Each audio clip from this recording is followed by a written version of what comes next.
Whenever I pick up a new game, I've found that picking a, what I like to call, anchor hero that I can spend all my time on and master before starting to learn more advanced concepts and then eventually more heroes makes it so much easier to grasp what otherwise would be an incredibly overwhelming experience. To a certain extent, all games have heroes that serve this purpose. It's going to be the noob-friendly ones, but how do you know which ones you should learn first? How do you know which ones are the actual noob heroes? It's going to be hard if you don't actually know the game already, but thankfully, since I do play the game, I'm going to tell you what's 3 heroes in Deadlock that you should learn first and how they work to set you in the right direction. You ready? Let's go. Abrams is a chunky, high sustain tank with a very high amount of sustain, in addition to very strong crowd control. His main weapon is a shotgun that reloads 1 shot at a time, meaning that you can cancel the reload and fire at any point during the reload if needed. Abrams' first ability, Siphon Life, drains the life of any enemies that are within range and in front of you. The range is visualized by the ability while it's active. Siphon Life also works through walls. As for upgrading Siphon Life, at level 1 it gives you a reduced cooldown, you get a longer duration in level 2, and a significant increase in its damage per second at level 3. Abrams' second ability, Shoulder Charge, allows Abrams to rush forward, picking up 1 or several enemies in the process. If you charge through an enemy hero, then your speed will significantly increase. Slamming into a wall during the charge will temporarily stun enemies you brought along. The charge is surprisingly agile and lets you turn however much as you see fit in order to line up those wall slams. As for upgrading the Shoulder Charge, it gives you a reduced cooldown in level 1, it increases the duration of the charge at level 2, and gives a temporary weapon damage increase after you successfully collide with an enemy. Abrams' third ability, Infernal Resilience, will passively regenerate incoming damage over time while adding a flat passive health generation at the same time. This ability, in addition to your Siphon Life, gives Abrams great staying power in lane since you don't need to worry about going back and full healing as often as any other hero. As for upgrading Infernal Resilience, you get additional health regen at level 1, it adds to your total health at level 2, and it raises the amount of incoming damage that you also regenerate at level 3. And finally, Abrams' fourth or ultimate ability, Seismic Impact, sends Abrams up into the air where he stays suspended for some time until he crashes down towards where he is aiming, dealing damage to and stunning every enemy inside of its radius for a short period of time. The time until crashing down is displayed by the UI, and you're gonna crash down once the circle fully closes. You can also manually crash down early by pressing your primary fire key. It's a great ability with a massive vast set of uses. You can either engage into enemies to close the gap and open with a stun, you can use it mid-fight to throw them off, or stun and deal damage, or even use it to get out of a fight that you might want to get out of. As for upgrading Seismic Impact, it reduces your cooldown at level 1. In level 2, it gives you a temporary max health and additional weapon fire rate for every hero that you hit when you slam down with your ultimate, and this applies for a short period of time. And in level 3, it gives you a temporary immunity to disables such as stuns, silence, sleep root, and disarms for the entire duration that you are midair, and then a short amount of time afterwards after you have landed. Abrams usually shines by picking up melee items that allow him to close the gap and then deal huge amounts of damage when combined with the rest of his abilities. A tanky, close range build with lifesteal will let you tear through entire teams with ease. At the time of this video, I would recommend the Punchy McPuncherson build by Seba, as this has a build and ability path with tons of explanations along the way, with tons of peer reviews from the official Discord. Personally, I have been using Treemeister Abrams, but before Solid, I haven't gotten to a point where I start making my own builds just yet. Moving on, there's Great Talon. This old man provides a decent amount of consistent damage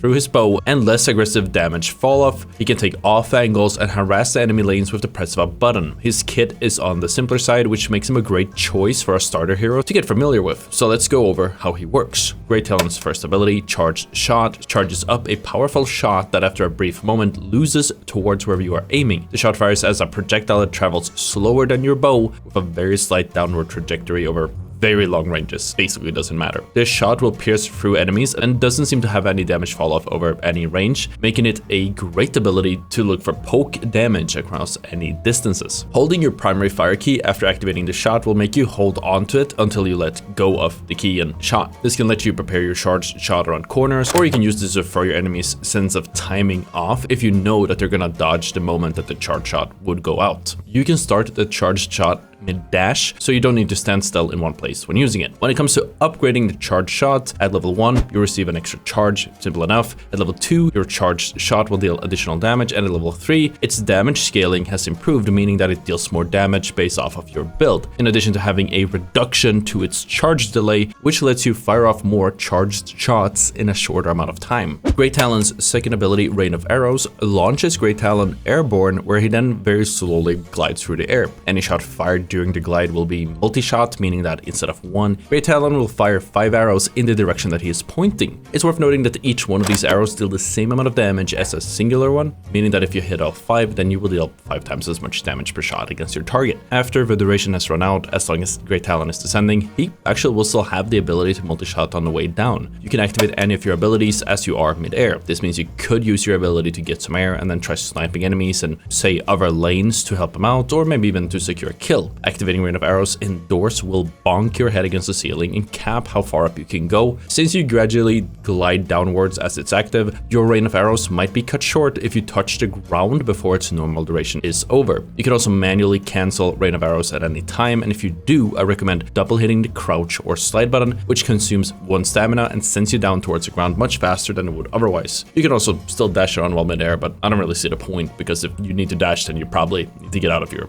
float. As for upgrades, at its first level, Rain of Arrows receives a cooldown reduction. At level 2, you receive additional weapon damage as long as you're airborne, and hitting enemies while you are airborne will also apply a movement slow for a short duration. And at level 3, the Rain of Arrows gives you a significant amount of sprint and weapon lifesteal for the duration that you are airborne. Great Talon's third ability, Immobilizing Trap, throws out a trap that's visible to your enemies. If an enemy hero enters the trap's circle, any enemy, including minions inside the circle, will be snared for a short period of time. Keep in mind that even though it displays a circle, it seems that it activates more in a dome, which means you can place it on a wall or a ceiling to catch any unaware enemies off guard. The trap has a short arm time, so you can just throw it towards an enemy, and if they don't get out of the way, they're going to be affected by it. As for upgrades, at level 1, Immobilizing Trap has a reduced cooldown. At level 2, its duration is increased, and once it hits level 3, Great Talon will deal noticeably more damage against any enemies that were hit by the trap for the next few seconds. So it makes a lot of sense to try to goad enemies to get into the traps, and then you can hit them with your charge shot or your primary fire, depending on what you're building. Great Talon's fourth and ultimate ability takes a little moment to charge up before it releases a spirit owl that you manually steer towards a target. The owl explodes on impact with an enemy or object,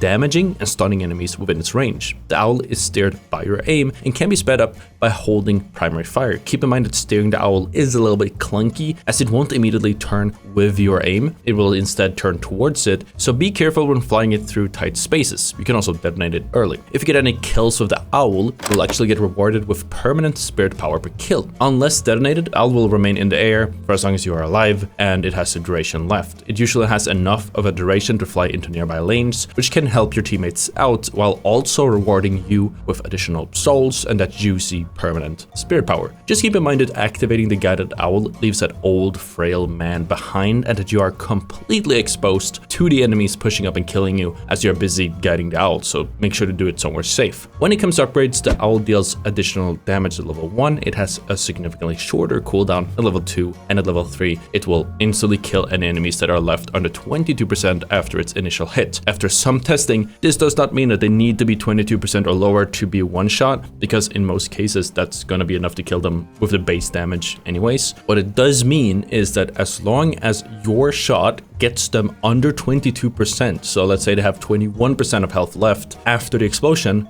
they're gonna die. Since most of Great Talon's kit revolves around his charged shot, in most cases, it will make a lot of sense to build towards extra charges. This will let you rattle off up to 4 shots in a rapid succession come endgame. In most cases, it also makes sense to gear towards spirit damage, since that will empower your charged shots damage, which stacks with the increase from your spirit as well. At the time of this video, my ideal choice for a build would be the Great Talon Yelizar Skik Alloy Killer if you want it simple, and King of Speed and Damage once you feel more comfortable. I've been using this build myself, and I very much enjoy it at the time. But moving on, we have one more hero I wanted to tell you guys about, Wraith. Wraith is a simple hero. She has a forgiving kit and such a high potential if you can get the ball rolling, and the entire kit really just revolves around clicking the enemy and tracking them with her massive magazine-sized Tommy gun. Wraith's first ability is called Card Trick, and when activated, it throws a card towards the crosshair. It will always travel wherever your crosshair is aiming, so if you're holding it against an enemy, the card will lock onto them and keep following them until it hits them or cover breaks its path. If you throw it without aiming at a target, then the card will still always travel where you are aiming. It can even turn around and come back towards you if you start aiming, well, closer towards you, somewhere between you and the card. If you aim directly at an enemy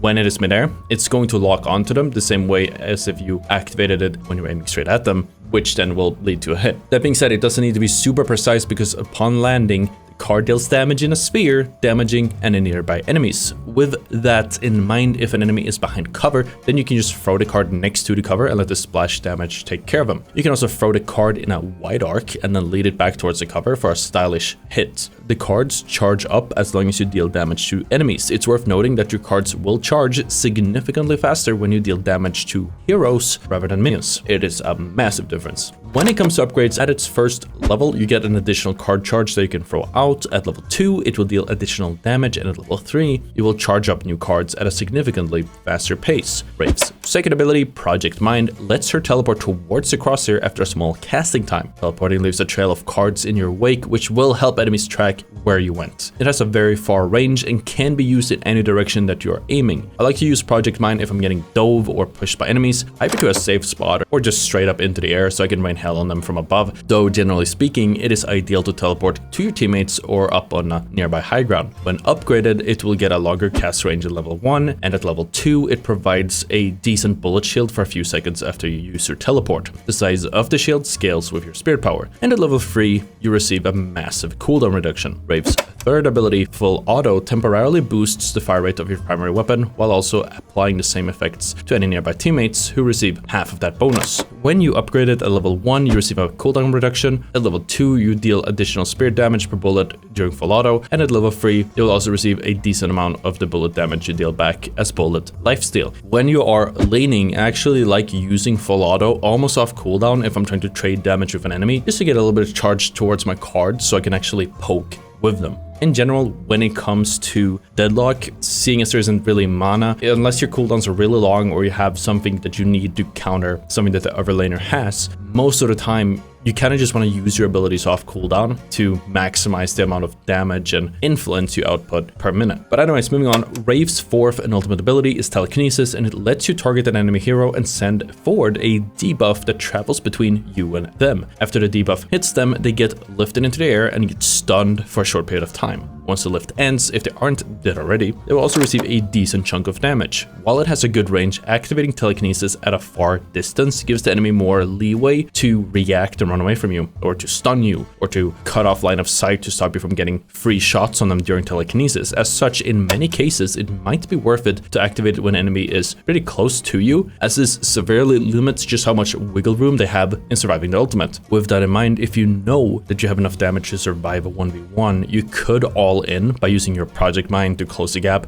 activate your Telekinesis, Full Auto, and then spray them down while aiming for the head as they're suspended. Just keep in mind of where enemies are, because the Project Mind is going to be your escape. It has a very long cooldown, and if you jump in with it, you obviously can't use it to get out if a gank or third party comes in. You can also keep the ultimate as a self-peel if an enemy jumps at you, so you can just back off and deal with them on your own. As for upgrades, at level 1, Telekinesis gets a decent cooldown reduction. At level 2, the duration of the stun itself is increased, and at level 3, Telekinesis will target any enemies near Wraith, meaning that you no longer need to aim at them in order to line up your ultimate, and even better, it will hit any enemies that are inside of your range, which gives you fight-winning crowd control, which might change the fight and then the game. As for items, I think that Wraith really benefits from items such as Tesla bullets or Siphon bullets and the Titanic magazine. These really complement how Wraith works with her large magazine size and the faster fire rate, and it really makes a huge difference. And finally, when it comes to building Wraith, Tymo's got this figured out. I cannot recommend Tymo's Wraith build enough. It is a very strong build. It's very descriptive in every way, and it has all the information that you need to really get started. But yeah, these three should set you on the right path to mastering the game. I'm still working on a video covering all the heroes, but it's gonna be really long at this rate because I've only gone on about 6 characters down, and going off of how in-depth I've been going with them, we're looking at maybe an hour, maybe an hour and a half or 2 hours long video if we go through the entire roster in this way. I'm really excited to share the video once we get around to do it, so make sure that you subscribe not to miss that. The free hero descriptions that I've been showing off in this video are excerpts from the very guide that we're working on, so I'm really excited to share it once it's time. Anyways, thank you for watching, and I'll see you all next time. Peace out.